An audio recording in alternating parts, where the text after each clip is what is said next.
Willkommen zu dieser technischen Anleitung zum Thermomix TM31. Wir sind Kelatos Informática, Spezialisten für technische Reparaturen.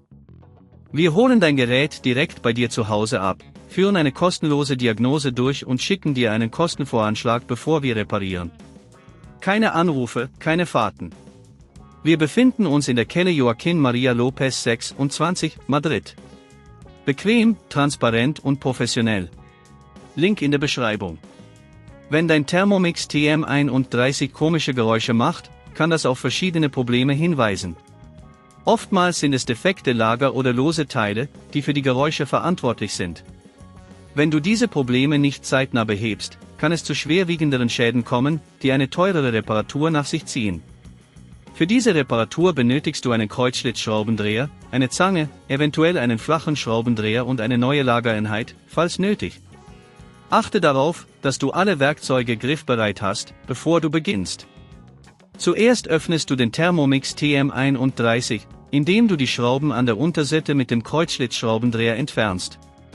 Achte darauf, die Schrauben sicher aufzubewahren, damit du sie später wieder verwenden kannst. Nachdem du die Schrauben entfernt hast, kannst du das Gehäuse vorsichtig abheben.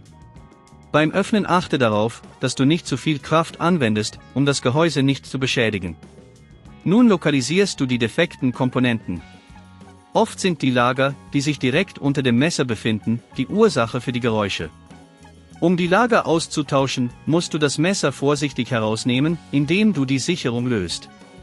Danach kannst du die alten Lager mit der Zange herausziehen und die neuen einsetzen. Achte darauf, dass du die Lager richtig positionierst und sie festsitzen. Um sicherzustellen, dass alles korrekt ist, überprüfe die Verbindungen und Kabel, bevor du das Gehäuse wieder schließt. Wenn dir das an dieser Stelle zu kompliziert wird, denk daran, dass wir bei Kelatos dein Gerät zu Hause abholen und es dir repariert zurückschicken. Nachdem du alles wieder zusammengebaut hast, teste den Thermomix, um zu sehen, ob die Geräusche verschwunden sind. Stelle sicher, dass alle Schrauben fest angezogen sind und dass keine Teile übrig geblieben sind. Um zukünftige Probleme zu vermeiden, solltest du deinen Thermomix regelmäßig reinigen und darauf achten, dass er nicht überlastet wird. Auch das Überprüfen der Lager und der beweglichen Teile kann helfen, Probleme frühzeitig zu erkennen. Wenn du kein Risiko eingehen willst, bei Kelatos holen wir dein Gerät ab, reparieren es und liefern es dir nach Hause, in der ganzen Schweiz. Link in der Beschreibung.